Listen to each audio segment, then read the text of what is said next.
if you look on Metacritic, which is obviously much more touted aggregator, the season Metascore for that is at a 71. The season user score is at a 2.5. Mm-hmm. If you were to go to Rotten Tomatoes, which is like the end-all be-all aggregation of reviews, so far the series itself, on the average tomato meter, is sitting at an 84%. The average audience score, 39. Now, you're going to tell me that all those people that are disliking the show are actually people that dislike the show and no other reason? We've already heard about many times in the past where series or movies have been hate reviewed or troll bombed or whatever have you, simply because of politics and different societal norms being in question.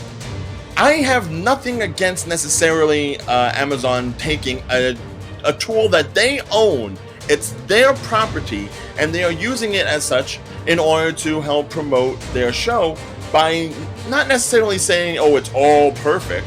They're at least allowing the sixes, which I think a 6 score means it's average. But I at least think that, and it's been reported, for the first 72 hours, they did this for the premiere of the show in order to limit how many negative, uninformed user reviews may have been submitted, so that this way they can go ahead and they can go through it properly.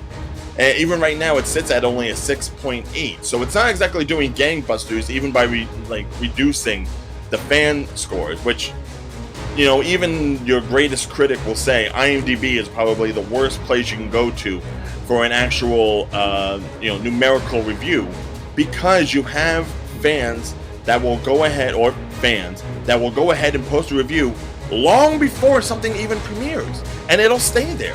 No one will delete it. It doesn't get deleted by Amazon, it doesn't get deleted by the production, it doesn't get deleted by anybody.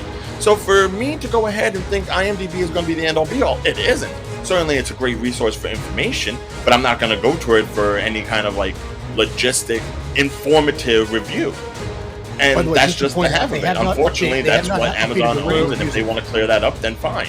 I don't see it being the big controversy, unfortunately, that Scott does.